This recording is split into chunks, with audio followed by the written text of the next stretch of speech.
Have you ever wondered if your company is maximizing the return of your data investment? Are you collecting the right data required to make informed decisions? Is there more that can be learned from our data? Koyas Institute can answer these questions and help you discover the hidden value within your data sets by utilizing a well-rounded approach to data analysis. Stop leaving value behind and start increasing the return on your data investment. The next generation of data analysis has begun. We are pioneers in pattern discovery. We are Koyas Institute. Hi, Jay. Glad to be Hey, here.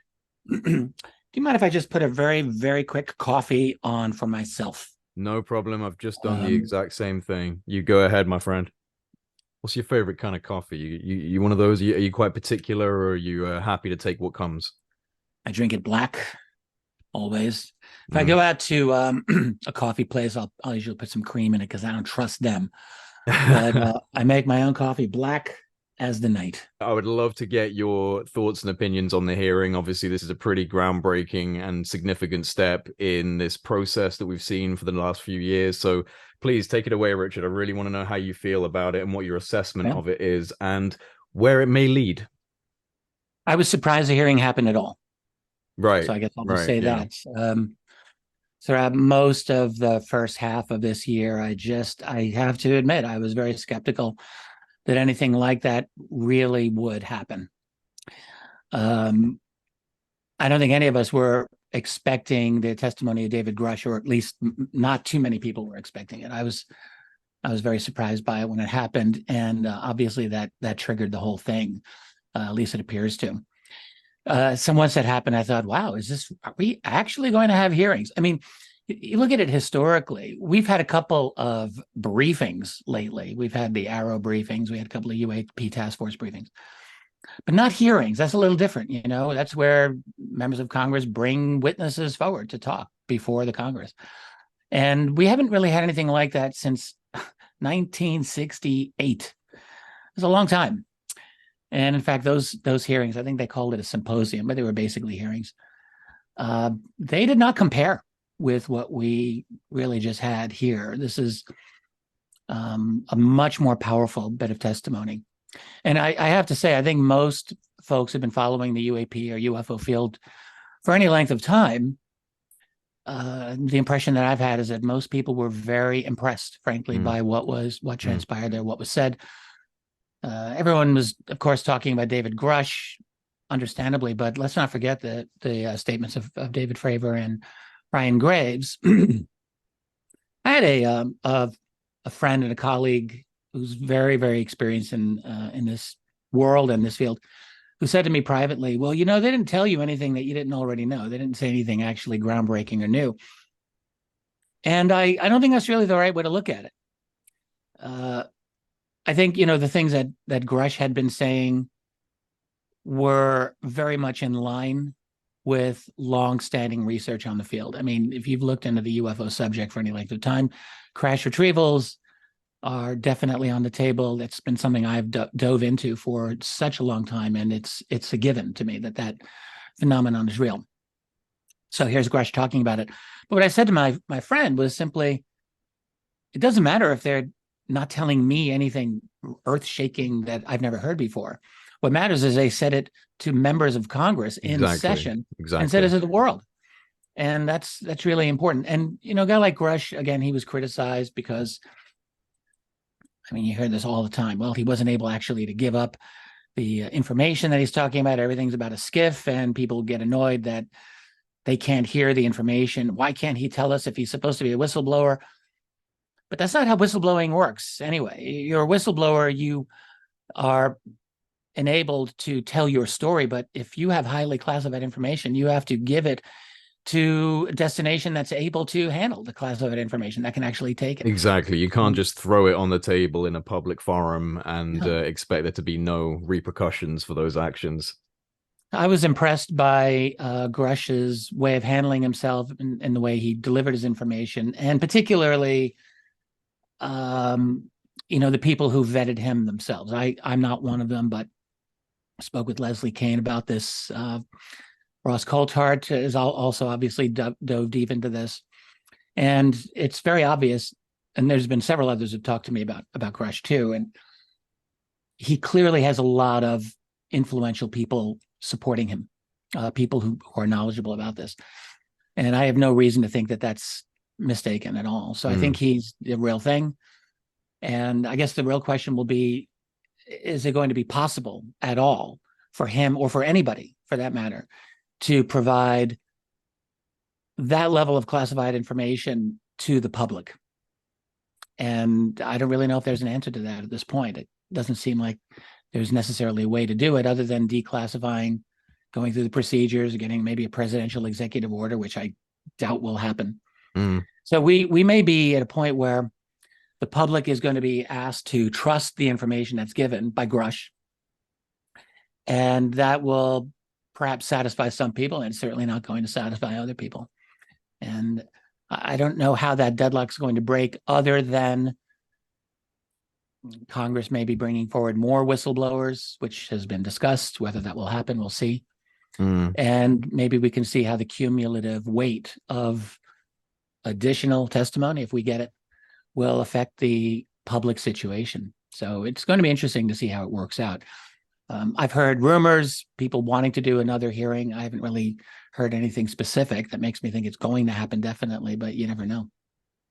Yeah, I mean, I know there's a report expected this month that's been announced. That's coming through Arrow and Kirkpatrick, which after this hearing has gone even, further down in the estimations of a lot of people who were wondering whether or not this was a fully transparent organization or office. I mean, it certainly is starting to seem like there was, and I said this in my kind of coverage of the hearing, was that either this was set up with the intention of downplaying the subject, or it has in some way been infiltrated by that kind of an interest that seems to want to downplay the subject. And the highly contradictory statements from Kirkpatrick in relationship with what Grush claimed in the hearing, which is that he actually gave this guy a classified meeting and spoke to him prior to him taking his position in Arrow.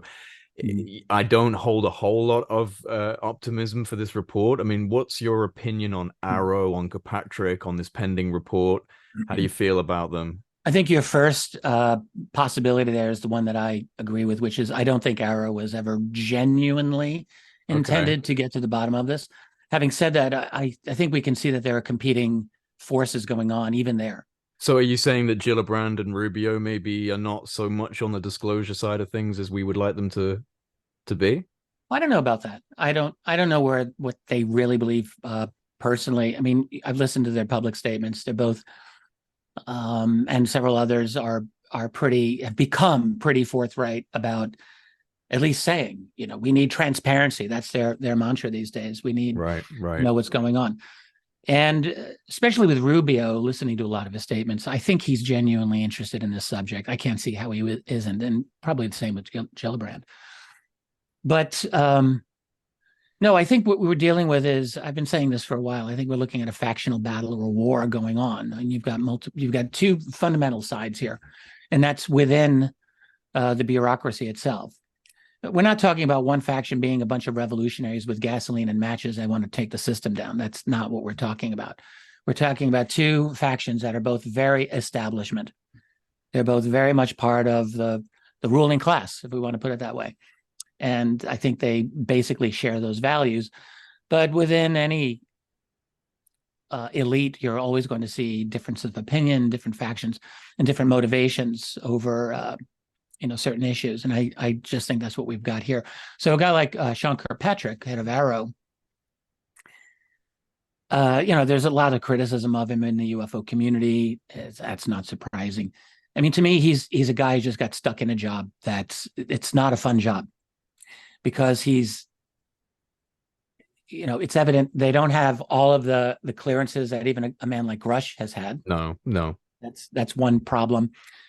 And Arrow, really, it's a DoD creation, and I look at it as the DoD is constantly maneuvering to try to stay on top of this whole situation. I think that's what they've been trying to do for the past 6 years, which is, unwelcome information comes out, and they have been dealing with it. And generally, I think they've dealt with it pretty effectively, to be honest with you. the first few years when Lou Elizondo was all in the news. You heard many statements coming from the Pentagon that really, came close to being smears against him. I mean, they went after and really tried to attack his credibility multiple times. I don't think that was a game. I think that was absolutely what they were trying to do. And they poured as much cold water over what he had to say as possible. Also, folks like Chris Mellon. And there's only so much you can do because the dam was kind of broken a little bit. And, or as one person said to me, a little too much toothpaste came out of the tube, and they've been trying to get it back in that bottle, or in that container, but it's really not possible. So there are definitely individuals. I look at someone like Chris Mellon, maybe in the first rank there, who've been just pushing this matter forward within the political class. And he's got allies and they've got enemies.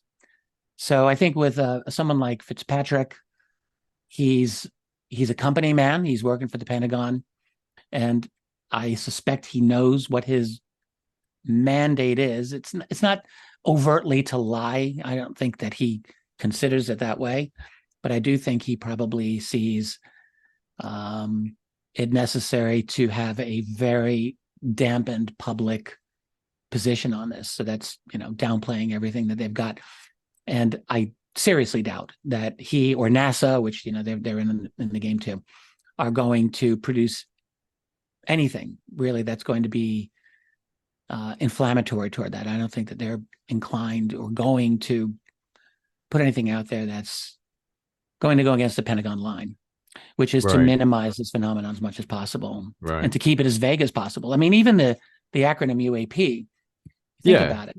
Yeah. The original version of that acronym was Unidentified Aerial Phenomena, which is also much more vague than UFO, Unidentified Flying Object. That's a clear, and which is also less specific than flying saucer. We've gone from the very tangible, visceral flying saucer, what that is, to UFO, which is a little bit less exact, a little more generic, you could say, and then to UAP, Unidentified Aerial Phenomena, and now we're at UAP, Unidentified Anomalous Which do you Phenomena. Which do you think is the perfect acronym to describe the UFO phenomena? That's a good question.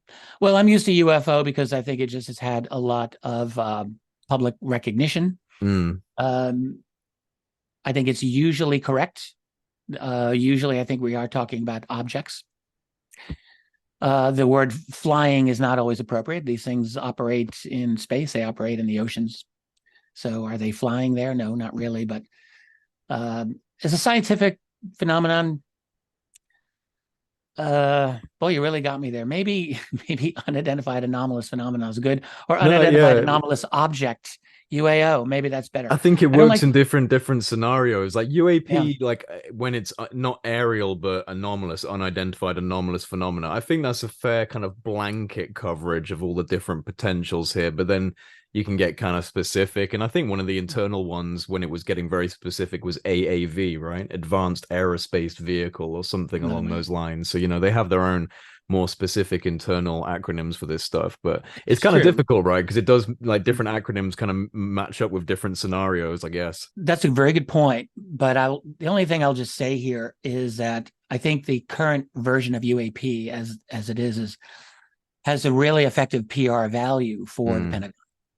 So in other words, to sort of siphon the blood out of the phenomenon itself and make it this nebulous, vague thing. Right. I don't think that it is a nebulous, vague thing. I think it's a very specific thing. So I'm not particularly in love with that use of that phrase for that reason. There are elements of sightings that you wonder, is it an object or is it a phenomenon? And I kind of get that. So maybe your point is a good one that, depending, it's in context, depending on what we're looking at, maybe it's depends on the context. What are some of the highlights for you from the hearing? What were some of, because there were some pretty provocative questions. I was actually tipping my hat quite a few times at the Congress folk involved who were asking questions. There were some pretty well educated questions and some interesting answers. So what kind of stuck out for you the most? And that jumps to mind is what prompted Fitzpatrick's letter not long ago, where Kirkpatrick. Oh, I'm so sorry, Kirkpatrick. Sorry, just for clarity, just for people. I just said that several times too. It's all Yeah. right. Don't worry. I Sir think Patrick. most people knew what you were talking about, bro. Yeah. No, thank you. But when one of the members of Congress was asking Mm. about Arrow's conclusions and saying, well, what you're saying is very much not in line with what we were hearing from Sean Kirkpatrick. And I'm trying to remember exactly, but the question was put pretty straightforward. Like, what, do you think he's telling the truth? Is there what's wrong here? And Grush said he didn't use the word lying, but he came damn close to it. Very close. Came very Came close, very and I close. think he said Yeah. this is untrue or an untruth, something like that. People will correct me in the comments, but I thought that was a very pointed moment. As a matter of fact, the statement that Grush made several times about threats, both to him personally as well as to other colleagues for coming forward. And, he was suitably vague about the nature of those threats. But this is not anything surprising, frankly, to those, I guess, again, who have been studying this. So the fact that he stated that he knew where the craft were, and not only what companies were holding them, but what departments, what divisions within those companies, and specifically where they were. That's a very direct statement to make. Yeah. And again, people can criticize it and say, well, what are those locations? But again, that this was not the the place for him to give that information out legally. He could have gotten into a tremendous amount of trouble, undoubtedly. So I know there are people who still think maybe he's lying, but that's a pretty big thing to do, to lie that boldly. That's a bold move. That's a bold move. Yeah. Yeah. No, I mean, Very, like, I very agree. Like, some of the specifics, I would love to be a fly on the wall in some of these skiffs that are hopefully happening as we speak, and over the next few weeks and months, because yeah, I mean, he clearly is confident that he can provide very explicit information about programs, contractors, agencies, affiliations, all of these types of things. And I don't think it's, and I said this as well, I'm sure you've probably highlighted it, it's just not reasonable or rational to expect him to divulge that kind of very specific intelligence in an open hearing publicly. And the whole kind of skeptic thing, which I've noticed, is that a lot of the more popular skeptical commentators have been drumming up this hearing as if it was going to be the tell-all hearing, and I was like, well, I didn't expect it to be a tell-all hearing, and this is just one of the precursors towards getting that high fidelity evidence that we want to see, that we want to get. And if it does come into the public domain, it will be because of these kind of steps, these kind of hearings, and it's going to be a progression. So it's very strange. I just think there's a real weird like kind of debunker bias with this stuff, where they just want to throw a load of cold water over a hearing like this just because explicit information wasn't divulged. But at the same time, it just doesn't really make sense for that kind of information to be divulged. And these are the steps forward to getting that kind of information, surely. It wasn't a tell all it could ever be, but it was a tell a lot. It was a tell a lot, a hell of a lot. He laid a lot out there. And again, in a manner that has never been done ever before the United States Congress. This is a first. There's no previous example of anything like that happening ever, not even close. So yeah, it was a very, very big thing. Back in the late 50s, early 60s, there were attempts to get congressional hearings on UFOs going, and they failed. The group NICAP back then had a couple of attempts, almost got to the finish line, and the rug was pulled out from underneath them. And then we had those brief hearings in 68, but none of those compare with what we've seen. No. So these are very bold, very direct statements. And I have a feeling, yes, there are going to be skeptics who are just, this is how they're going to be, and this is their opinion. But I think most individuals, I think most people looking at it rationally anyway, are more likely to become very impressed by it. Having said that, there's still been a very muted media response. I was about to say that. I was literally about to say that. Yeah, very muted. I mean, some major media has covered it. CNN and Fox both have. I haven't seen anything in the New York Times, unless I've missed something in the last few days, but they not to my knowledge.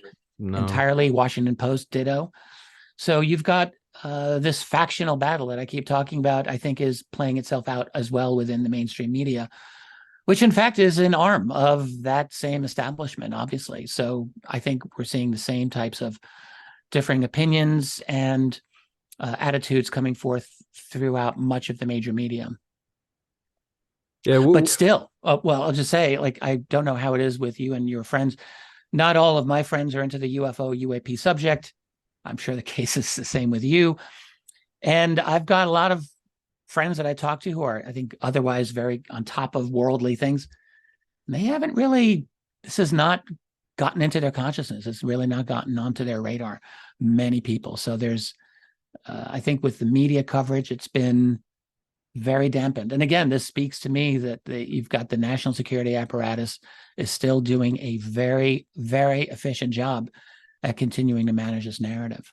Yeah, no, the media is incredibly controlled in the UK in relation to this subject as well. My family know about this, through me popping into the family WhatsApp group and saying, "Hey, look at these, look at these hearings that are happening," and some of my family listen to my interviews, and so they're interested in it by association. But most people, I mean, if I stop someone on the street, 9 times out of 10 they haven't heard of even like the Tic Tac or the Nimitz, and they have no idea.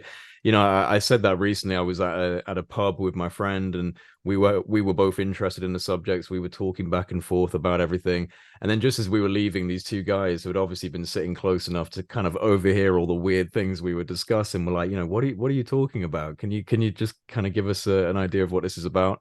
And so you download this whole PowerPoint presentation into their head from 2017 and the New York Times and Congressional Change, and they're sitting there looking at you like, what? Because they haven't heard any of this, and then Like you get to this point. universe. And yeah, it's like suddenly you've got this GS-15 guy talking about retrieval and reverse engineering programs. And because the media has been so silent on this, like it's a pretty significant shock when people see this coverage of the hearing. Because to be fair to the BBC, they did actually do some coverage. It was on the radio. A lot of media platforms did briefly pick it up, but there's been no kind of continuation of interest and additional probing from journalists or anything like that. It's just a story that went out and then it simmered down, and the more conventional media is taken over, which I think it's just one of those things where we have to depend more on the grassroots actions, podcasters and researchers. And it's the same, I feel, with the UFO subject in general, is that it's great to have the governmental conversation for the purposes of kind of destigmatizing it for most people, because you can quote a load of serious sounding intelligence agency acronyms and say that they've said this and that and the other. So it does help reduce the stigma. But I think the actual progression of the conversation is going to come from independent platforms like yourself and myself and other podcasters and people out there that are reaching out and doing independent journalism. And then the think tanks and the scientific research and grassroots funding. I think it's going to be more progress made in that kind of private sector and the public sector than within the government. I just, like you, I don't know if you've changed your opinion on this, but I just don't see them wheeling out the reverse engineered vehicles or anything like this. It just doesn't seem like that's the avenue we're going down. That's something I never thought that would happen anyway. No. I don't believe it. To me, when I keep thinking of this issue, sometimes I'll call it the red line of disclosure, Yeah, which exactly. is the red line being the culpability line. So, in other words, an admission that, yes, we've been guilty of lying for generations. That's going to be a really difficult thing for them to do. And, that's going to happen if they do any admission about crash retrievals. And the problem is, like, we are this close to having a near official admission of it. I mean, the data's gotten out. It's been very, very powerfully presented, and not just by Grush, by the way. There's statements by Dr. Eric Davis over the last couple of years that also were essentially very openly stating, yes, of course we've got them. So, and we know that members of Congress have been briefed on crash retrievals as well by Davis and undoubtedly others. So the real question is, if we get to that point of an admission, let alone just bringing it forward, but an admission that there have been retrievals of genuine UFOs, I'm going to use that phrase, that's going to be a hard thing, because, again, we are in an era where no one is supposed to believe in conspiracy theories ever again for the rest of all time. Those are bad. No conspiracies ever. And can anyone imagine the president of the United States, for example, saying, well, yeah, the UFO thing, well, that's real, but none of the other conspiracies are. It's not a viable position for them to be in. So, so it's a real problem, and they, I've speculated maybe they can do it once they feel that they have absolute, total, lock solid narrative control over the subject, no dissent. And they're closer to that now than maybe they've ever been in some ways. You can look at it that way. And if they ever get to that point where it's complete narrative control and confidence that they've got that narrative control, that maybe we'll see a some kind of admission that this has happened, with obviously an explanation that'll allow them to save face as much as possible.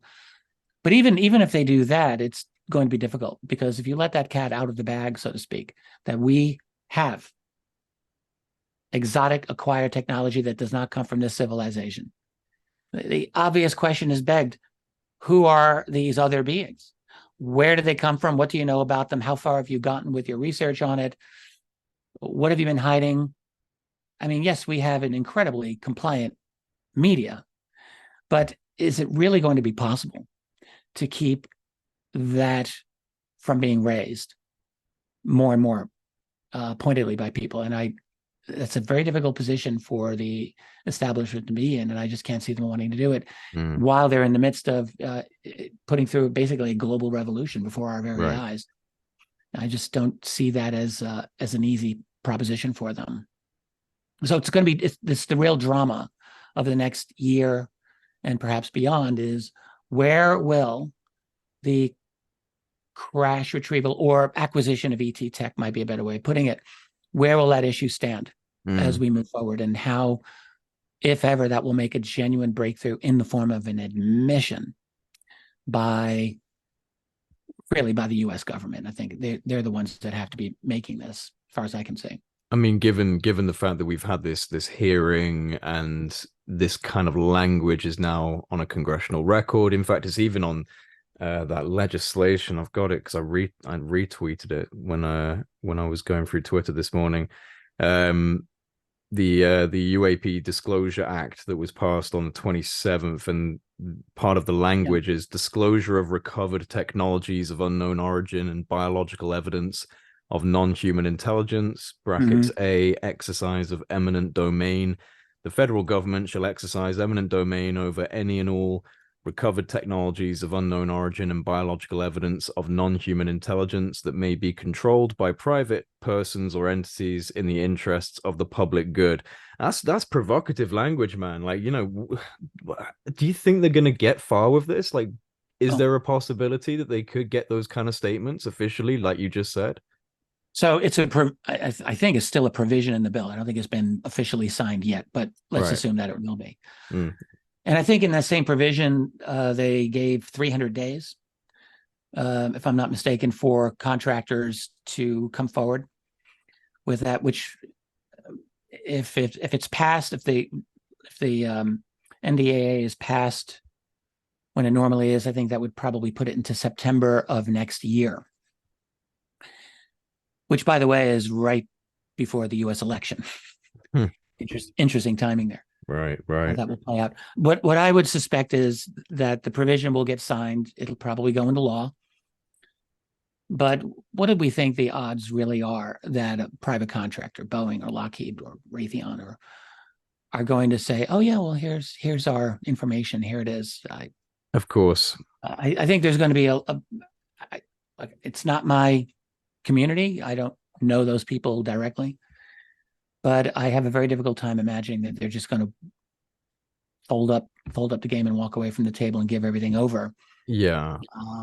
Plus, at a time when America is doing its saber rattling with Russia, does they really want to have the PR problem of arresting and jailing a bunch of defense contractors? Like, the government's not going to want to engage in any sort of major reprimand of these people at such a sensitive time for national security. And I mean, there's so many different factors at play that would stop them from wanting to do kind of, serious action against these people. Point.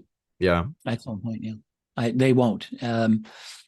So I just have this nagging feeling that this is going to play out potentially. This, I hate to just kill the spirits of the optimists among us here, But I think that this can very easily play out to the advantage of the secrecy group, if we can use that phrase. I'm dusting off an old phrase by Donald Kehoe from the 50s, the secrecy group. I think it's a good phrase, and I like to use it. I think that this could play out to their advantage. A couple of ways. One, we have a study by NASA that's going to come out between now and then, presumably. I absolutely do not think that NASA is going to give us anything No. that's going to be useful in this regard. NASA never has. NASA, I'm just going to say it, has never been, publicly speaking, an honest player on the subject of UAP or UFOs, never. And listening to some of the statements of the folks who are involved in that doesn't give me any confidence that that's going to change. So there's a NASA study. I think we can probably expect that the provision to get information out of private contractors will not turn up anything for them. So that'll work to their advantage. They'll just say, look, we've looked for it, we've searched and searched, and there just isn't anything there to support these outlandish statements by David Grush, which easily could how this whole thing turns out. And if it does, then where are we? Will it be possible? I don't really know.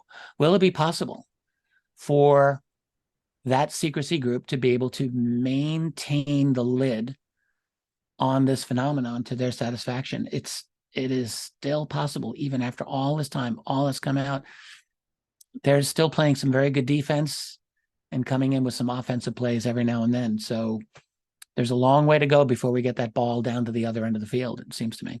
Yeah, I mean, you're right. I mean, the paper trail could always just lead to nowhere if they hide all of these assets. Then people are going to do the research, they're going to do the investigations, they're going to listen to the what David Grush has to say in the skiff and take the names and the programs, and they're going to go there, and there won't be anything there. And then what do you do? What do you do in that situation when suddenly you have a whistleblower that's given you probably very credible information, but these people ahead of time have been able to sequester and deeply embed these things into their sub programs and compartments and God knows what. I mean, I know that even Ross Coulthart was saying that someone had told him they were trying to sell or exchange one of these assets and put them into another contracting group already. And I've had some friends who are within that world say that there's a whole buzz, obviously, just internally from the low levels to the medium to the high about David Grush and about these claims. Like, oh, is this true? Does my own company have this kind of stuff?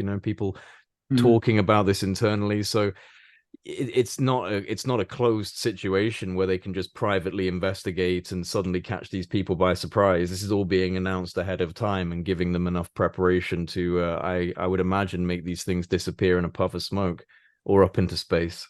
I wonder. Yeah, I mean, Grush, one thing he said is, I know exactly where these craft are. So assume that he is able to give that information in a skiff or in some kind of classified setting to cleared members of Congress. So let's say that happens. Then you wonder, how will they be able to act on that? Yeah. Now, we heard Tim Burchett, for example, saying, I tried to get access to these and I was denied. So will that continue?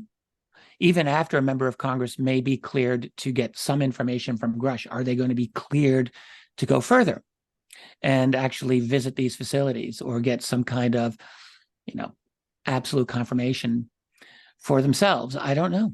I'm not sure how that will work out. And the behind the scenes maneuverability, as we've been discussing here, of these contractors, they're scrambling. I think that's very clear. I also heard the statement by Ross Coulthart to that effect. And we have to assume it's like scramble. When many years ago, 50 years ago, when Richard Nixon was still president, the MK Ultra stuff was just being the rumblings about this mind control program. And he fired his head of the CIA at the time. This is in late 1972, Richard Helms. Helms knew all about MK Ultra, and he said to his director of that was Sidney Gottlieb. He said, get rid of all evidence of that program, which Gottlieb proceeded to do almost completely. He didn't actually get everything gone, and that's why the program was uncovered more formally shortly after that. But this is what we're seeing. It's like a last-minute scramble. Hide the data, hide the evidence, hide the data. So this is the drama that we're looking at right now, and most of it is off limits to folks like us without clearances. We don't know what's going on. We can glean as best as we can, but I think that we're looking at a very significant behind-the-scenes drama in play right now. And I, imagine at some point we're going to get a more full story about it. And but this is a really, really huge development in our field, and I'm as interested as everyone else to see how this is actually going to play out, because it's, in a way, it's like watching a really good football game, and we're in the fourth quarter, and it's the challenging team, which is us, has been beaten for the first three quarters, is knocked around, but we've made a rally in the fourth quarter, and people are starting to wonder, is there a chance? So we'll see. And it's not impossible, by the way, that a breakthrough happens. I do not consider that impossible at all. And in other words, an unwelcome breakthrough of somehow confirmed or leaked information that is just too damning to deny. Is that possible? I think it's entirely possible. And that's just another variable that we need to consider. So it's not a done deal. The secrecy group has a lot of advantages that they have going for them. They dominate the media. They dominate the political class for the most part. They dominate the academic world. They've basically dominated what we might call official culture, the establishment culture. But there are definitely other forces at play.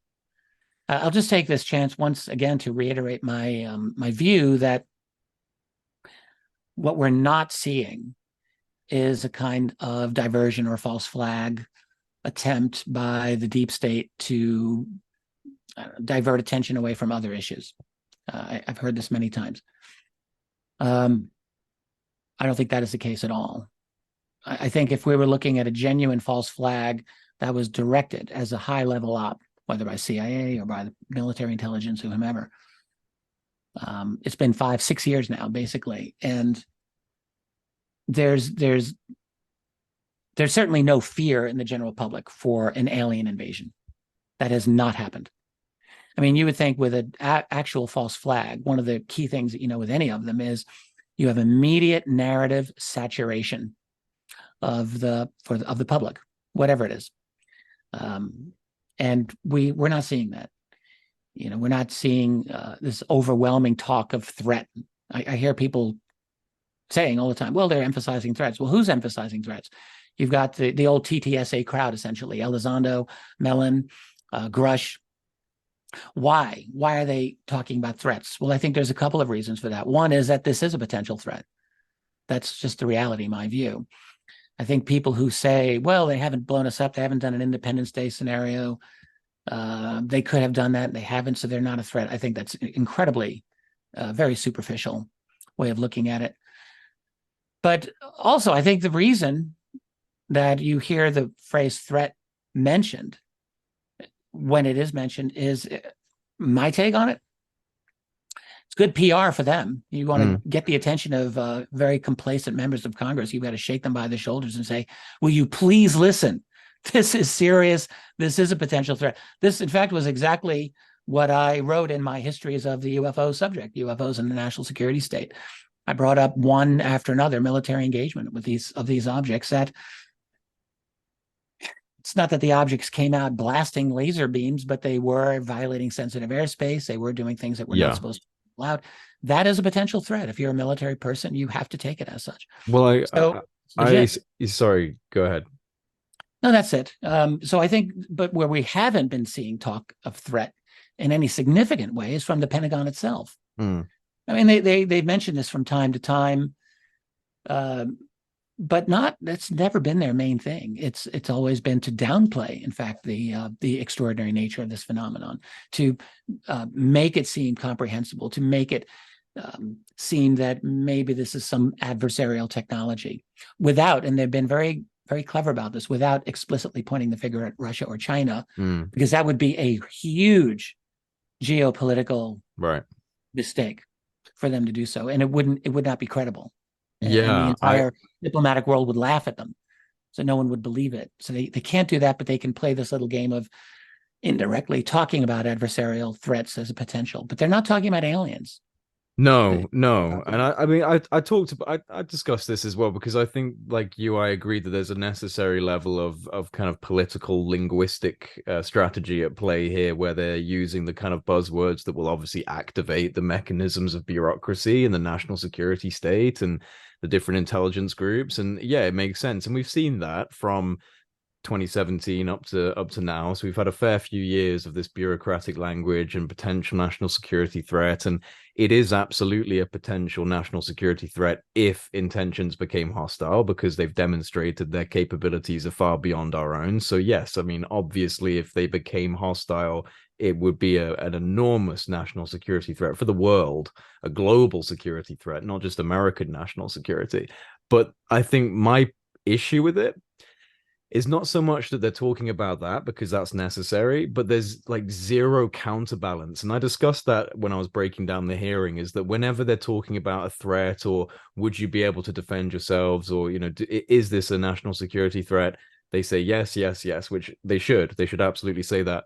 But I also think that there should be some level of presenting of a counterbalance of how it may not be a threat, or how we should start perhaps trying to have rudimentary communication attempts with these vehicles. You know, I'm not seeing any, it doesn't have to be dressed up as some ET phone home kind of thing, but just saying, like, you know, from a scientific perspective, we should also perhaps be starting to try and signal to these things and develop a level of basic communication. But there's none of that. It's just the kind of militaristic narrative. And so as much as I don't think that's enough for people to be justified in saying this is just a threat narrative being generated, I think there's no counterbalance to that threat narrative, and that's where the problem is for me. Well, first of all, who's to say we haven't been communicating with them? Exactly. And in fact, Grush stated, or at least strongly implied as much in his testimony. Yeah. One thing I'll just say in terms of a potential threat that literally no one discusses. I feel like I think I am the only person in our community that comes back over and over to this, is the sheer vast quantity of sightings that happen around the world every single week. Right. Now, it's very difficult for us to get an estimate on that. We don't have good statistics on this at all. We have good statistics. Well, we have statistics for North America through MUFON and through the National UFO Reporting Center. Other regions of the world do have some ability to take raw reports from the public, but it's not particularly effective in my view. Certainly, there's no question in my mind that this is going on in a very major way around the world. We do get reports from around the world, but there's no good report, or very few good reporting mechanisms from most other parts of the world. I have tried to estimate or guesstimate what I think is going on in terms of the volume of activity. And when I look at the volume of what's happening in North America, my estimate is that we're looking at many thousands of bona fide sightings in North America every year. And North America is, US and Canada, I'm saying here, are essentially 5% of the world's population. There's 95% of the world's population is out there. And am I to think that all of the UAP action is happening over the US and Canada? Cannot believe that for an instant. There's no reason to think that. So I think that we're looking at a very, very heavy blanketing of our globe with these beings, with these craft. Now that leads to the obvious question, is what are they doing? Why are there apparently so many of them? What's their infrastructure like? What's their action all about? They may not be seeking to put us into a cookbook. They may not be seeking to take over the world or do instigate an open warfare. They may not be doing those things, but they are doing something that seems to be very, very important for them, that as far as I can see, takes up a significant amount of resources on their part, and a significant investment of time and energy and commitment on their part, and planning. All of those, I think, are undeniable. And I just don't hear anyone discussing this. This is an important operation that is happening. And I'm not satisfied with a complacent attitude about that, where people saying, well, maybe they're not hostile. Okay, maybe they're not hostile, but they are everywhere. And I, for one, would like to have a clearer understanding of just what they are doing before I'm willing to say everything's fine. There's nothing to worry about. Now, look, you and I and your audience are very well aware that there are many, many cases of sightings and of contact that are not hostile. And in fact, that many people will say seem to be full of goodwill or benevolent. I'm aware of this as well, and I don't deny that. So it's not the case that we're dealing with necessarily every group out there, and I do think there's multiple groups, are intent on doing us harm. But that's not to say that there isn't something that we want to be concerned about. So I think the idea of a potential threat is a valid one. And it's disappointing for me when I hear a lot of folks say, well, that's just playing into the hands of the military. What's more important to me is what is true, rather than what are the motivations or who's it's playing into the hands of. I want to know what is true. And as far as I can see, I could never rule out that this is a genuine potential threat to our world, at least to human society. So, and human societies, we've got our problems, and we create our problems, and we create problems for this planet of ours. Let's just be real about that. And you could make the case, I'm sure aliens who've come here may be making the case that those humans are not doing a very good job at stewarding the planet. I could easily imagine that argument happening. And I could easily imagine an intelligent group saying, we've got to do something about them. They've got nukes, they're wreaking environmental destruction every which way they look. Maybe they're thinking that. I mean, a planet like Earth, you just think about how beautiful our world is. Sure, I have no doubt that there's life, lots of life out there, but is it all of the same amount of abundance? I mean, you look at our world, we are absolutely blessed to have this incredible world that is teeming with life everywhere you look. All over the land, in the air, in the oceans, we are just filled with an incredible variety of life. And I've got to think that any visiting intelligence that comes here, they may likely to be impressed by that. We've got a really good situation here, and one that might be valued by other groups that are out there. I don't think planets like Earth are a dime a dozen. I think we have a very special place. Despite the vastness of our universe, I think we have a uniquely beautiful world, quite possibly.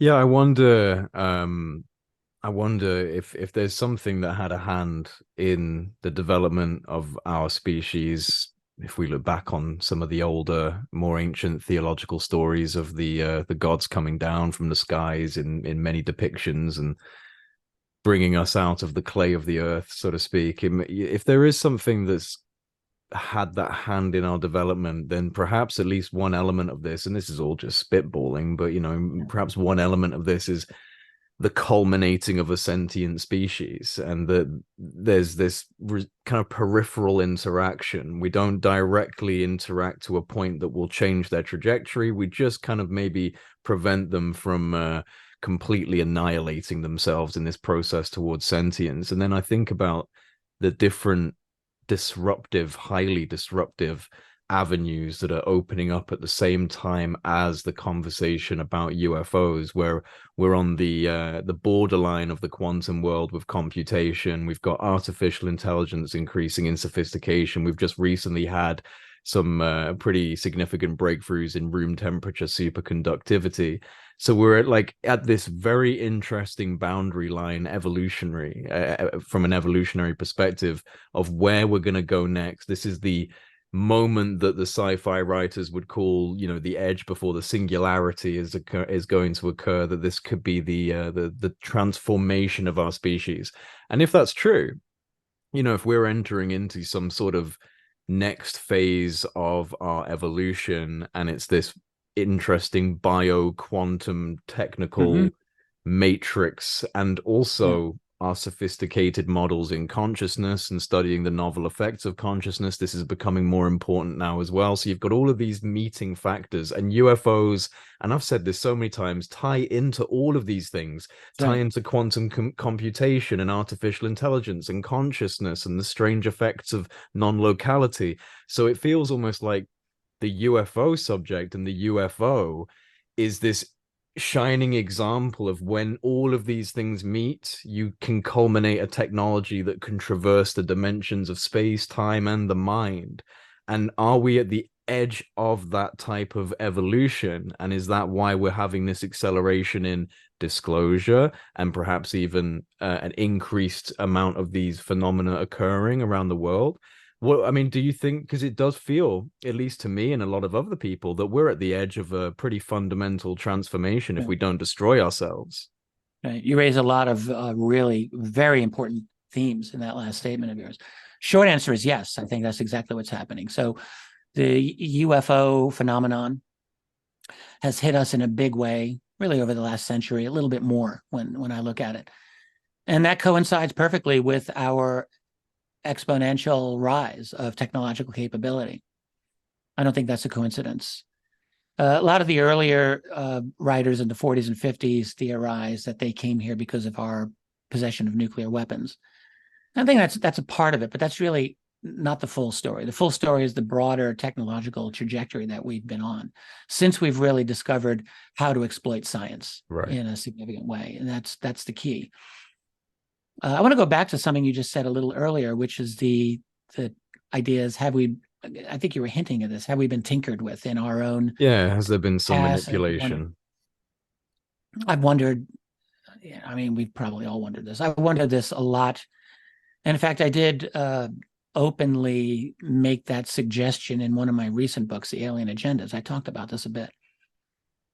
It's funny, the theory I put out there at that time, it was only 3 years ago. I'm not sure I would say it that way currently.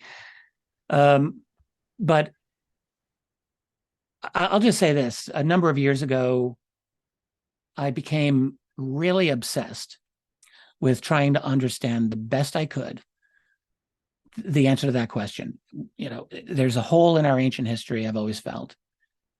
And how can I better understand that? What's the relationship of these other beings to our ancient past? I mean, you got people like Graham Hancock talking about his version of that, lost civilizations. I was asking, is there a reason to think that a non-human intelligence tweaked us in one way or another? You've had folks in Zechariah Sitchin talking this way, and I've been trying to figure it out. And that question, to my surprise, got me. This is something that's really, I didn't expect.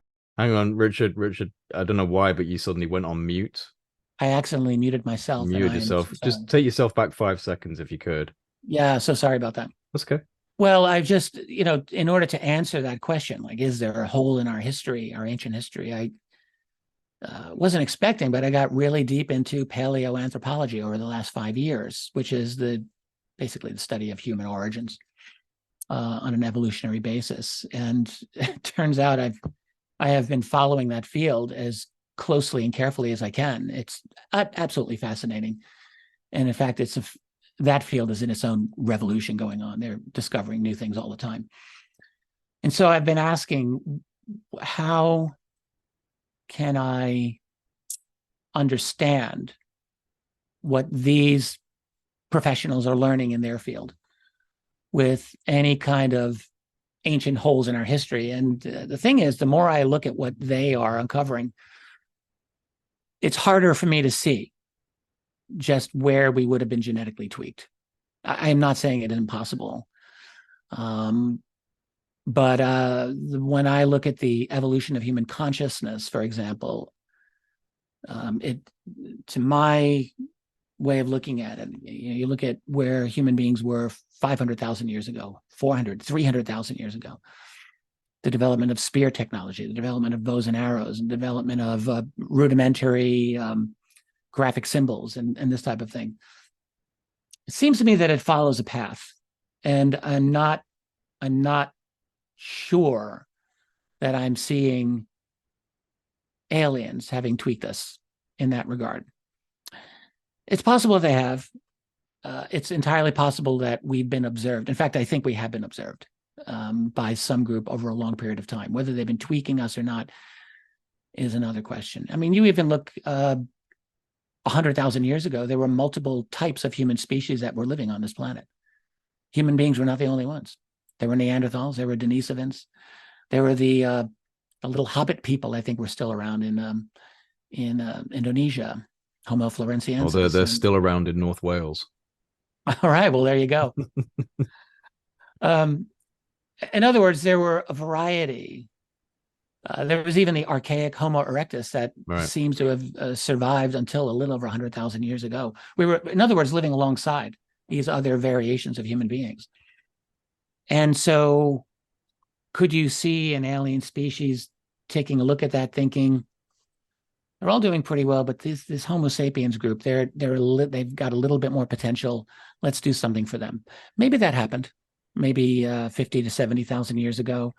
There was a kind of transformation of our consciousness that did seem to take place around that time. So I leave that open. But anyway, to get back, I don't want to get too far off track here.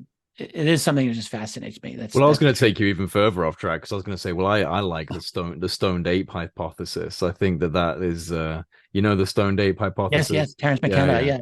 Terence McKenna. I wouldn't say that's the be all and end all evolutionary story, but I think that there's a certain level of evidence to suggest that this was one of the initial kind of catalysts for our increase in cognition. I mean, we now know that psilocybin mushrooms create neural genetic effects in the brain, so they kind of rewire the neural sections of the brain and fix things, and can create larger communication exchanges across the brain. So an early hominid encountering these, as they would, because these mushrooms grow primarily out of cow manure, so they would have found these as they were scavenging and trying to find food. And a lot of the early cultures, there was a lot of mushroom cults. We know that from the artwork and some of the tools they were using to prepare the mushrooms. So I think that there's at least one signifier of what could have potentially given us a bit of a catalytic boost to our brain. And the other thing that I would say in relation to, just quickly, when we're talking about this hypothesis, is that a lot of these ancient cultures did incorporate geometric patterns and sacred geometry, which is something that if you take enough mushrooms, you're going to see sacred geometry, brother. You're going to see the walls around you start turning into kaleidoscopic mathematical patterns, like you're falling down a Mandelbrot simulation. So, I mean, if you encountered that as an emerging early consciousness and suddenly you're blasted with geometric patterns and strange ideas, I mean, that could have been one of the initial accelerants. I think the stoned ape hypothesis by Terence McKenna was a brilliant insight. Brilliant. I think he's fundamentally onto something. He was onto something. But as you're right, it's not the be all and end all. It isn't the whole story of our emergent consciousness. But I do think that's true, and goes back even before we had Homo sapiens. I think, in fact, his theory was he was going back even 2 million years, if I'm not mistaken. Homo erectus, essentially, which they had our bodies more or less. Their consciousness wasn't, their cognitive capability wasn't quite where ours is. But I do think it's entirely likely that those guys got high, got stoned on magic mushrooms back then. And yes, it had to have affected their consciousness, and it had to have, you could probably have the origins of shamanic culture. Yeah, absolutely. Happening right out of that, I think, is probably true. Yeah. And your other point about the geometry coming through, that would clearly be much, much later, when you get to a point of civilization where human beings were able to construct complex structures like that. But yeah, actually, why not? That's a really interesting thought. It's probably, well, it always interests me, like, high levels of resonance create these geometric structures. If you put like a metal plate with sand on it and you vibrate it to a certain resonance, you'll see the sand change geometrics. So you've got the tone and the resonance. Psychedelics show the same type of geometric patterns. and then physics breaking down into the quantum level, it's geometrics, it's these, you know, these Right. geometric forms. So there is certainly what feels to me like almost like the underlying framework of our reality, of our kind of, you know, simulation, or however you want to describe it, visually is seen as these complex geometric patterns and structures, you know, Well, whatever that really means, who knows, uh, but it's echoed through psychedelics, physics, and tone and sound and vibration, like Nikola Tesla said about understanding resonance and vibration as the keys to the universe. that's right. Kind of feels that way. I would want to go even a little bit further than what you just said, which was pretty far out there to begin with. But I think what ended up happening is that we at some point achieved a threshold of consciousness whereby our ancestors were able to, let's say, discover the geometry and mathematics of the universe Right, at right. a certain level. Like that geometry and mathematics is, I think, has always been there. Yes. We didn't invent math, we discovered math. We didn't Yes. invent geometry, we discovered it. And I think it took a certain amount of time before our species got to that level, but then we did. And then once you get to that level, it's almost like you achieve this breakthrough whereby it becomes like a feedback loop that reinforces itself. And I do think that's the path that we've been on. And from there, you could argue it was only a matter of time before we discover formal mathematics. Once you discover formal mathematics and written language, my personal opinion at this point is once you get to those two achievements, it is literally a matter of time only before you get to where we are right now and before where we go. Because I think it's like you're discovering essentially the logic of the universe. And once you're able to manipulate, once you understand the logic, you can manipulate your environment much more effectively. And you've got this, then you're off to the races. Then every human society is going to be motivated to maximize that effectiveness, because that's what every human society tries to do. They're always trying to maximize their efficiency, always against each other. I'm going to switch gears just slightly, just very slightly, and bring in the contribution of violence to our intelligence. And I'm just doing this because, as you were saying earlier, we're moving into a new phase of humanity. I've called it the fourth stage of humanity. I've talked about this a bit, and I think that this is absolutely true. So stage one was where we were at for nearly all of our existence, which is hunting and gathering, basically living as the most intelligent animals on the planet, but still living very much in what we would say is a simple, effective, but a simple way of going about our lives. And that was the case for essentially 2 million years. And then only about 10,000 years ago, roughly, we discover agriculture in a big way. We kind of get into that animal domestication and all of that. And we create really our first civilizations, everything from ancient Egypt right on through to the age of science, through the Renaissance and all that. That's all stage two, in my view. Lots of variations, but it's a fundamentally similar structure of life. We go to stage three with the discovery of advanced science and the application of science through industry, where we've really only been radically exploiting that for the past, let's say, 150 years, maybe 200 years. And now we're moving into the fourth stage, which is, it's fundamentally different. It's transhumanism, it's AI, it's all of the future tech that we know about. It's the creation essentially of a digital world of complete data management, digital control of people, digital organization of societies, 24/7 surveillance, because it'll be necessary from the point of view of managing that stable society to do that. So all of that's going to happen. And that's a fundamental transformation of our society. And one of the things that I think it's forcing is a transformation of the human species. And one of the things that is going to be required is a radical diminution of violence and of aggression, in particularly of men, because that's, men have testosterone, men are always much more aggressive than women, more violent. And that's going to be interesting because, as I see it, it is violence, first and foremost, which goes hand in hand with the development of our technology and of our intelligence. Our very intelligence comes through violence. It's something we don't really, in my view, pay enough attention to. But I think it's I would almost say it's at the root. And by that, I simply mean the application of collective organized violence, group violence in the form of warfare, has been probably, I'm going to say this, the single most important catalyst for technological development in our species history. So that removing that, and the violence comes as a result of assertiveness and aggression, which comes out of initiative, which comes out of, frankly, a whole lot of testosterone, which really provide the engine for all of that to happen.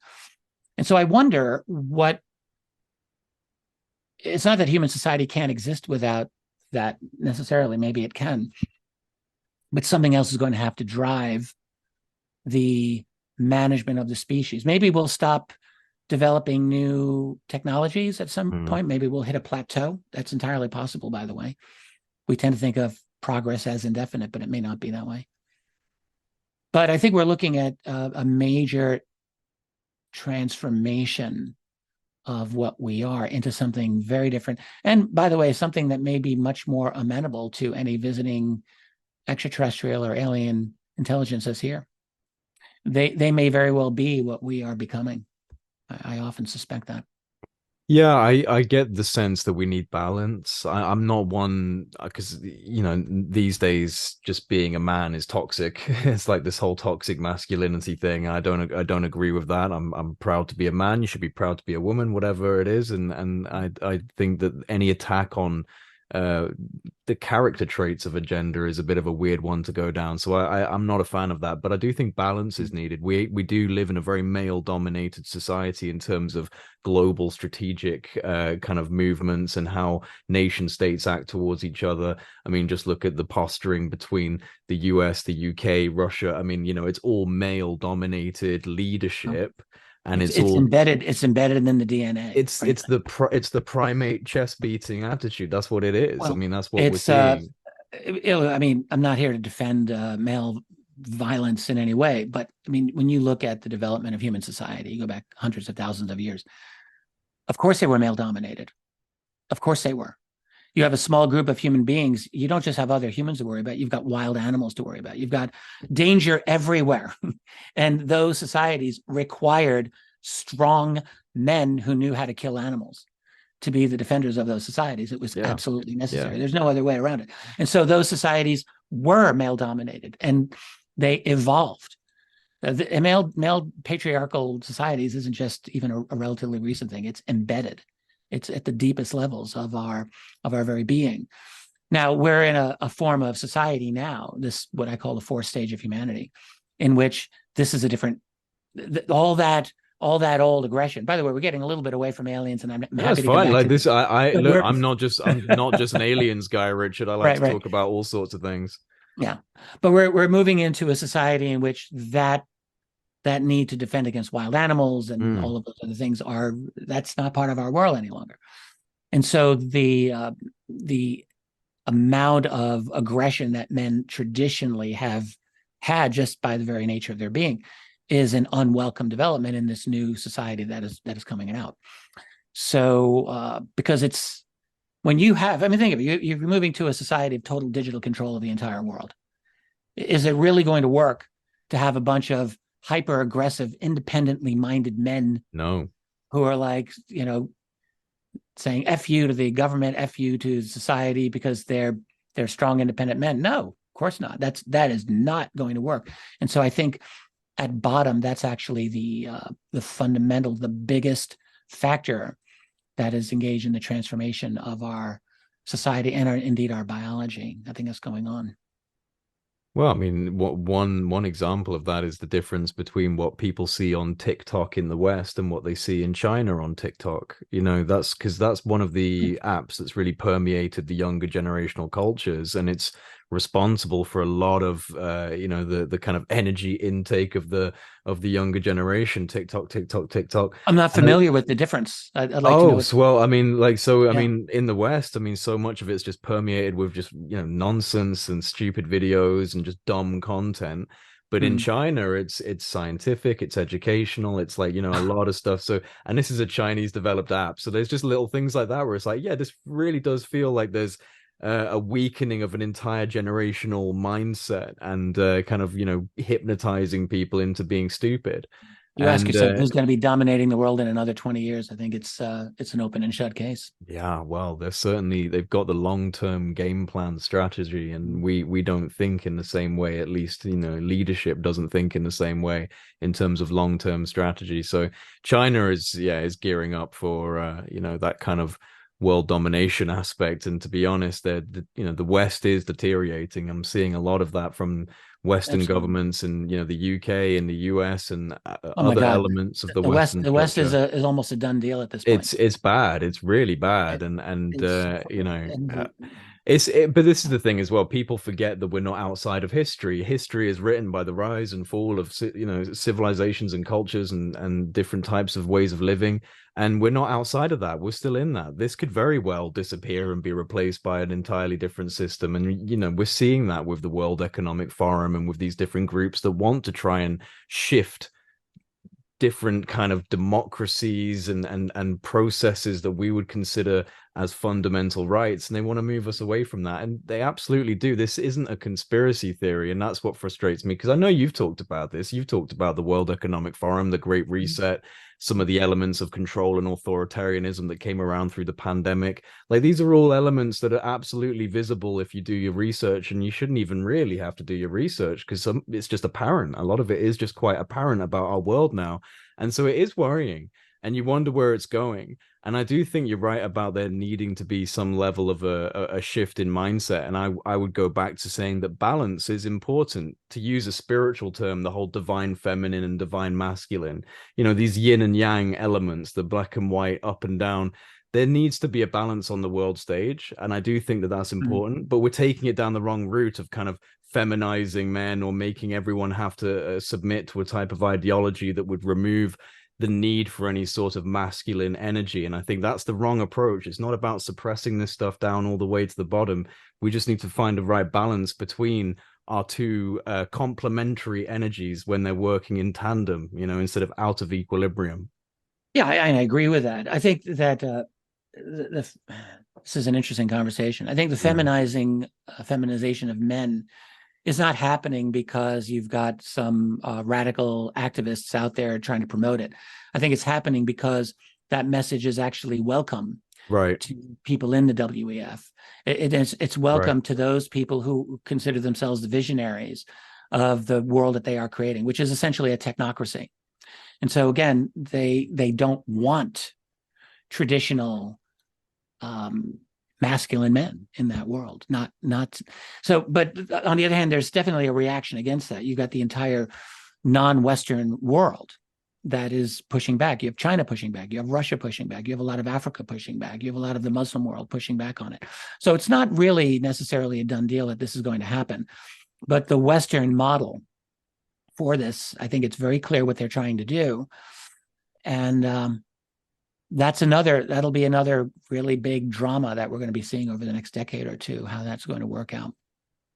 Yeah, so all these elements are in play, including the UFO subject. We're in a very turbulent time, very tumultuous time, and that to me is the biggest signifier that we are in some form of transformative process. I don't know which way it's going to go, but my optimism would like to trust that we're on some form of evolutionary trajectory, that it's not just the end of the world, that there is a process that requires disruption and destruction, just like in our own personal lives, that we go through many filters in our lives where things have to be discarded, or we have to grow up, or we have to let go of a certain type of pain that we've been carrying on to.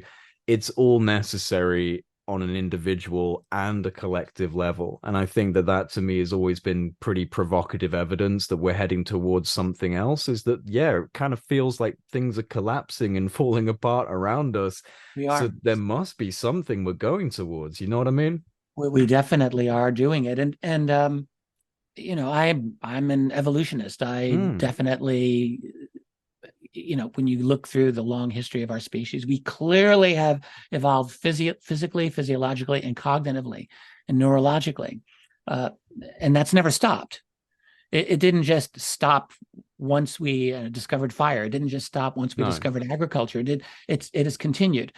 So we've been actually on a constant evolution. That doesn't always mean progress, by the way. It doesn't always mean better. It just means you adapt to the new environment that you are now living in. That's all that it means. So on that basis, I'm in no position to bitch and moan that, oh my God, we're changing, we're becoming transhuman. The concern that I have is that the transformation is happening so rapidly. Right. It's I mean, it's of an utter breathtaking speed.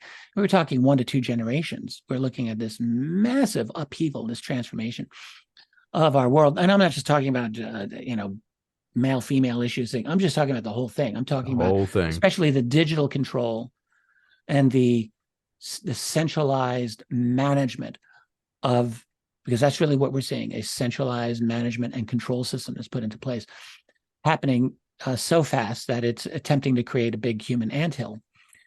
That's happening so fast. Like I could say, well, if in another 10,000 years or maybe 100,000 years, if we were to continue evolving and we get there, okay, fine. Who am I to say, you know, we can't do that?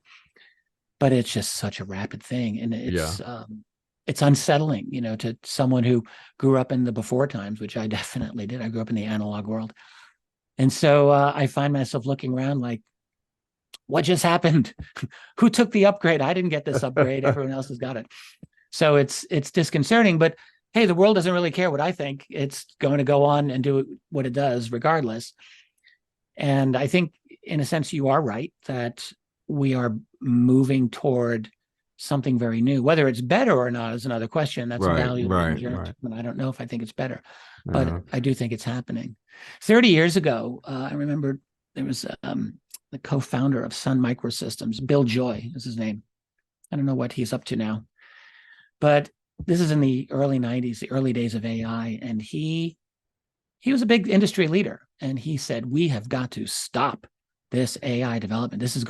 We are going to have a real problem down the road with this. And even then, I think in the early 90s, people were like, what are you smoking, man? What makes you think that this is even possible?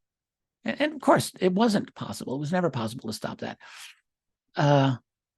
So we're on this inexorable path as far as I can see. And it's just like, hang on tight, because this is a wild ride.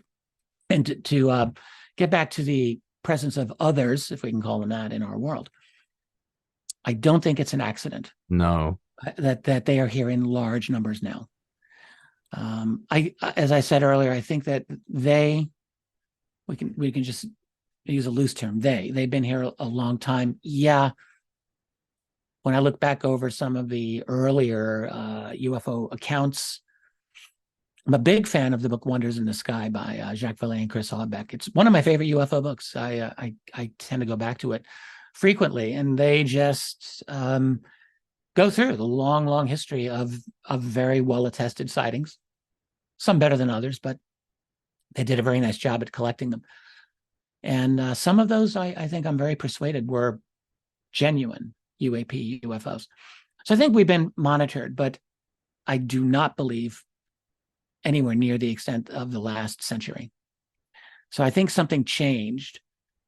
And I just speculate all the time about this, but I wondered, were there sensors in place that detected when humanity reached a certain level, sent a signal back and brought the whole gang here? Is that what happened?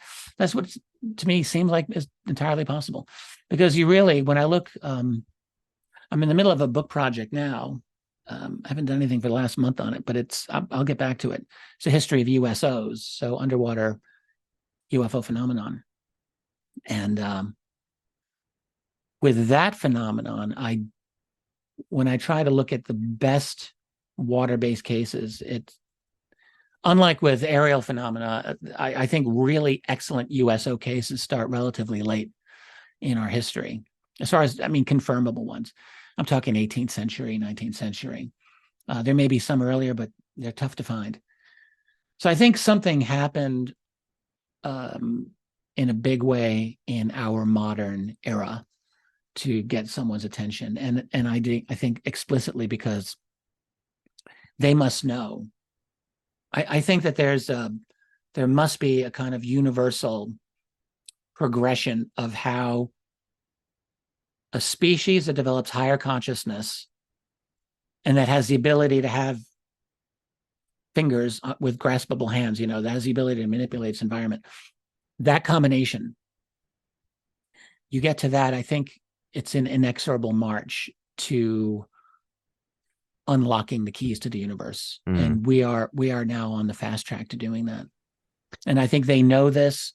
And so they're here, well, maybe to monitor this, maybe to guide it, maybe to control it. If they're here to stop it, they're not doing much of a job with that. So, but I think they're here, and it's an important interest of theirs. Because perhaps what we do, we're going to be, it's not going to be long before we're going to be in their turf. And I think it's a mistake to assume that we will never, ever be comparable to their level. Right. I don't think of progress as just this infinite progression that goes like this. I think of it as like you jump and then you go to the next plateau and then you jump and you go to the next, maybe a incremental plateau, but I think there are qualitative changes that we've made. That's why I keep thinking we're in this fourth stage of humanity that's happening very quickly. Yeah. After we achieve that, who knows? I don't know how far that stage will go.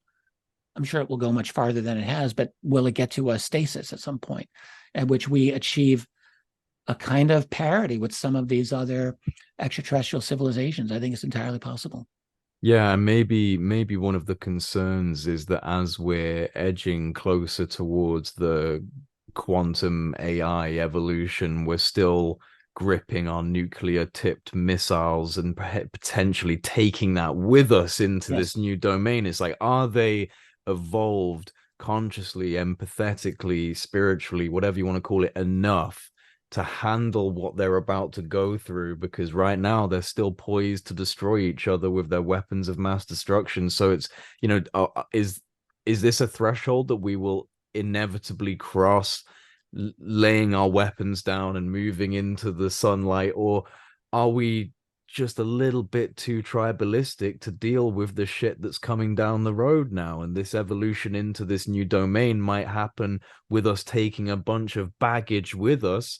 Perhaps that's one of the concerns here from these others, is that, look, these monkeys have not learned yet, and they're getting more sophisticated. They're going to become space monkeys pretty soon, and they've got these weapons.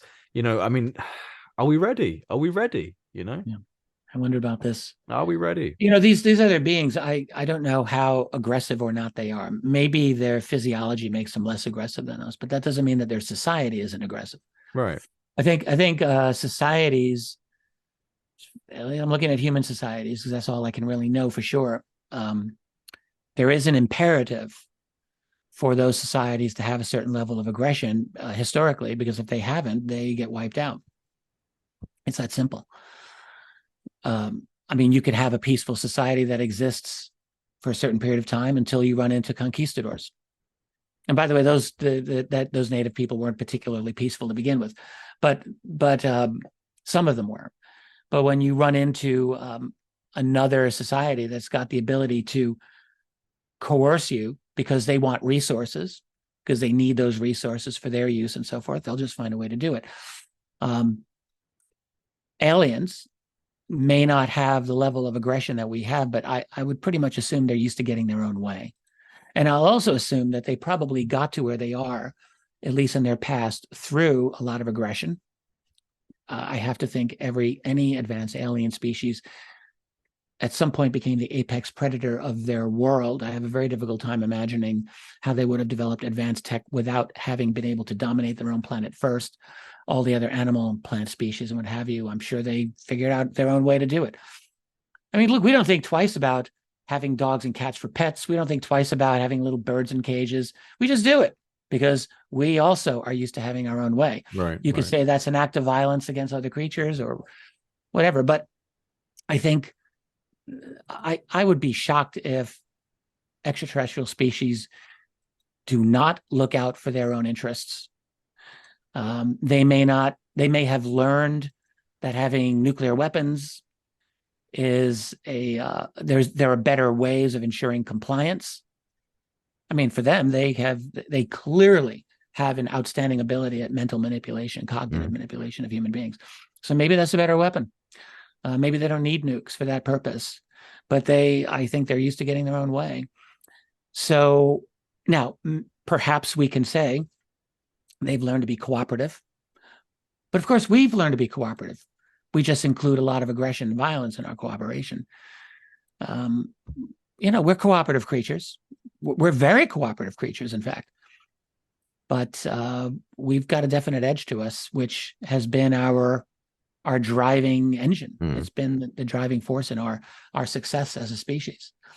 And so for human beings to lose that, if that's happening, I think that'll happen individually to many of us, but I don't think that's going to happen societally. I think that whatever directing intelligence continues to run human society in the future is going to have a lot of coercion, whether it's openly aggressive or not, maybe not, maybe yes, maybe no, but I think it will have a coercive element to it that'll be overwhelming. And it will, unless the Galactic Federation of Light can come and explain to all human beings all of the advantages of giving up our weapons and just joining the collective, maybe they'll do that. Unless that happens, I have a very difficult time seeing the governing classes of human society just saying, oh yeah, we're going to get rid of our new AI weaponry that we used to defend. I just don't see that happening. No. It hasn't happened through the entirety of our history of having a power dynamic in play, a civilization in play. So why would we change that behavior now? Certainly no evidence of that behavior changing. Before we wrap up, I'd love to get your Oh my God, this was fast. Oh man, well, I mean, we've done an hour and a half. I'm happy to keep going, brother. Come on. We can keep pushing. No, I wanted to amazed. steer slightly back into the UFO territory and ask you what you think about please. The DOE, the Department of Energy, and whether or not they'll be implicated in future hearings. How important is the DOE, Richard? I feel bad that I strayed so far from UFOs. Don't feel bad. We stray everywhere. We're both walking through the moonlight together. We're roaming like wild horses. That's it. DOE, yeah, they're clearly very important in this. I think they're probably one of the leading 3 U.S. federal agencies that's deeply engaged in this subject. The other 2 being the DoD and probably the CIA. Well, the DoD, I mean, that's a huge, okay. But CIA for sure. And yeah, I think DOE, Department of Energy, I think has been deeply involved in this. In fact, there's no question they're deeply involved. And they seem to have a lot of protection. And they also, the DOE, from what I've been able to learn, like the Pentagon and like the CIA, have their own bureaucracy of special access programs. This is what I've been led to understand. That being the case, I mean, there is no attention really being focused on them whatsoever. And there was a question asked in the hearing. I believe they did ask the 3 witnesses what they thought about the DOE, but there wasn't much said. I think Rush said he could say more in a closed session, but again, he didn't comment much about the DOE. That's right. I forgot about that. No, I think I'm glad you brought it up because them and the CIA both need to be brought into this conversation because I think both of those organizations, they're the gateways to knowledge. Do they actually possess the knowledge is another question. Is it, I suspect, the model for secrecy is along the lines of what the Davis-Wilson notes told us several years ago, which is that you have an office within, in this case, in the Pentagon, where the special access programs exist, which are very, very difficult to get access to begin with. And then through those, you're dealing with private contractors. And I suspect the DOE is on a similar model, and I suspect the CIA is on a similar model to that. And we've gotten a glimmer of it through Davis's conversation with Wilson. We have those notes now. We don't have a similar insight or similar expose of those other two departments. Right. And I think they're both needed. We really need to be opening that up. But the legal difficulties of getting all of this done, getting this to the people are very tremendous. They're significant. And you just have to wonder. I mean, was I talking with you about this or somebody? I can't remember who I talk about what with. But I think this was what we discussed, that Grush, like, how is he going to be able to convey what he actually knows to the general public? How will members of Congress be able to convey classified information to the public if it's not cleared, if it's not declassified, which I don't know how likely that is to happen. I'm going to make a prediction, which we'll revisit this in a little over a year to see how it turns out. But I think that by the time the 300 days are up, by the time, the Schumer amendment's gone into effect with, and that includes not just holding the private contractors to account, but also the UAP openness element of it, to declassify UAP information along the lines of the JFK inquiry, as has been said. Which doesn't hold too much water, since that's still very much in the shadows. That's exactly right. So, and that's an important point to this. So, what I'm going to think is very likely is that a little over a year from now, when those 300 days are up, we're going to get a big zero from the contractors, and as far as what is declassified in UAP, I would imagine certain things will be declassified. Things were declassified in the late 70s through the original application of freedom of information for UFOs. That did not get a lot of media coverage, but it was a very significant amount of information. So if there's a declassification of UAP data this time, I could imagine that there would be some important things that come out. But the question is it going to be enough to move the needle, not in public opinion, but in official circles? Yeah. I mean, think about with JFK, I think it's like 80% of Americans and probably 100% of the rest of the world know that man was killed in a conspiracy. Right. I mean, everyone knows this. And yet, here's the key. And yet, officially speaking, even now, after all this time, the official story is still lone gunman, Oswald acting lone. I mean, it's absurd. And it's an insult to our intelligence. So if that is possible, whereas the entire world knows otherwise, and yet the U.S. government maintains a fig leaf over the JFK assassination that covers its hide, can we expect anything different about the UAP subject? I don't think so. I think it's going to develop along similar lines. I think that's the most likely scenario. But wild cards are in effect. And hey, I was surprised once this year by the fact that the hearings happen at all. So they could surprise me. Something can happen that I don't expect. There are public conversations happening.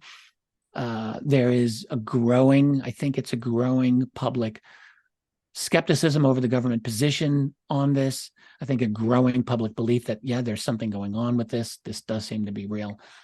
And that could end up, if we get a whistleblower breakthrough, that could be a very unwelcome development.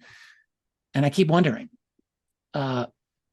is there something like that can bring us to the moment of avalanche, where you get to that tipping point of data on this subject that just becomes too overwhelming for the establishment to deny? Something big happens. And you cannot rule that out. That is absolutely possible. Some of us were wondering if we were going to get the avalanche back in 2017 when the New York Times and Politico came out with their first articles. Well, that did not happen. We've been looking at this other kind of development ever since. But that doesn't mean an avalanche cannot happen. It is entirely possible that it can, but it would mean that the establishment has lost control of their narrative. And that's where you get to genuinely revolutionary development. If that happens, you're looking at something that I think revolutionary is the right word for it. It brings us into a completely different orientation and perspective on our government and on our world and on ourselves. that is going to demand some answers at that point. And that'll be a whole new battle. You know, I've often felt that a genuine disclosure on UFOs, that's not the end of the battle for truth. That's actually just the beginning of the next phase, because you got to assume that the CIA, the DOE, the DOD, and any other groups that are engaged in this, and all the private contractors, they're not just going to, like, you know, walk away from the table and say, okay, yeah, we're going to tell you everything. I cannot ever imagine that happening. No. So they're going to fight on this to the bitter end, and they'll play as much defense as they can, as effectively as they can, for as long as possible. And that could be many more years to come. As frustrating as that would be to us, I don't think that's impossible. We'll have to see. One of the kind of skeptical comments regarding David Grush is his association with, you know, Jay Stratton, Lou Elizondo, Chris Mellon, you know, some of the people who are drumming up a lot of skepticism around him are saying, look, it's all the same people. They're all passing the same stories. His reverse engineering claims are probably just taken from the Eric Davis notes. What do you say about that type of comment, that David Grush is just part of this little small circle of like NIDS, ATIP type people, and he's drawing from that, and that's basically the pool of information he's drawing from? Like, do you think that that's true, or do you think that he's got sophisticated sources within the intelligence and contractor world? Yeah. Well, it's certainly partially true. There's no question about that. But to say they're just part of the same group, really doesn't do justice to it. When you have a very large nucleus of people with significant clearances who genuinely know things, building their own momentum, that's not a trivial development. So that's not where you just say, oh, it's only just rehashing Eric Davis's stories. Since when did Eric Davis become chopped liver? Eric Davis is a brilliant man who knows a lot of things that are important. And just because neither he nor Grush can come out openly and violate their clearances doesn't mean that they're full of BS. So I think that's a disingenuous argument. But also, I think it seems pretty evident that Grush has other sources. This is a man with significant clearances. I think we can assume he's been able to get a lot of confirming and corroborating information. And by the way, when he says he knows exactly where these craft are and where they're, you know, who's got them and so forth, I think that, I don't know for sure, but I suspect that goes beyond the TTSA crowd. Yeah, I'm not sure that they all knew that. I mean, I've spoken to some of those folks, and, you know, they'll play their cards close to their chest. Yes, it's true, but I don't think that they've actually known all of the details that Grush seems to know. I think he seems to know more. So he's coming from a different place. But yeah, I mean, of course he's going to be, you know, like minds are going to work together on this. Right. We're going to communicate, and that's to be expected. And that's not a mark against him. No, that's what I said as well, actually. I've said that a couple of times. Is like, well, who are the people that have been laying the groundwork publicly in terms of, you know, government relationship to this subject? Well, it's Lou, it's Chris, it's Gary, it's these people. It doesn't necessarily, you know, I always found this a weird one, actually, this association of being interested in the subject somehow devalues their input into the subject. It's like, well, if you have a military tacticianer, you'd want them to be interested in military operations, how things function, how it works. So if you've got good people in government who are either been exposed to the UFO subject in their professional line of work or just happen to be interested in it, that's not a sin. It's not a sin to be interested in the subject. You want them to be interested. I became interested because I decided to investigate it. Right. I didn't have a preconceived idea one way or the other. I was intrigued. I thought, could this be true? And I wanted to find out. And the more I looked, the more I learned. And I thought, oh, I think this is true. And then this is definitely true. So, and when you learn something like that, yes, of course, you're going to become interested. Of course, you're going to consider it important. That's a given. And again, I agree with you. That's not a mark against it in the least. It's, but it's, you know, the problem with being especially a public figure in these discussions, which you are and I am, and the skeptics are too, is that there's always the danger of falling into the position where you want to justify your public positions that Right. you've taken in the past. Right. And so really, it's a very difficult thing to avoid. Mm-hmm. You know, I have consciously tried to fight against that for myself ever since I've been a public person. In other words, I've always tried to force myself to rethink the things that I thought were true. Right. And I don't know if I've done it perfectly, but my attitudes about the subject have evolved. They have changed in some important ways over time. So I'm glad for that. And when I would go into a new direction, sometimes I would get pushed back privately from one or a different direction. But I'm glad that I do it. But it's really tough. But to go full on and reverse your position. So imagine you're a UFO skeptic and you're one of the public skeptics. Mm-hmm. And it doesn't matter who, whether it's Mick West or Michael Shermer or whoever, it doesn't matter. Where you are known as a major skeptic of this, as a rational skeptic. What do you do when if you are confronted with powerful testimony and evidence? Can you swallow your pride? This is, I mean, how do you deal with that? It's very difficult. Do you just rationalize your position? I think a lot of it is. Yeah. I'm not saying that people will intentionally lie, but I think many of us have the ability to kind of deceive ourselves and to rationalize. Just find clever ways to convince yourself that you're still in the right. We're good at that. And I have to guard against it for myself. I'm not immune to it. I always am trying to be careful about what I think. But when I look at some of these very prominent skeptics, I really wonder how much of this, we all have a tendency to live in our own little intellectual bubbles. And so they've got theirs, we've got ours. And, the best you can do is you try to look at the other side of it.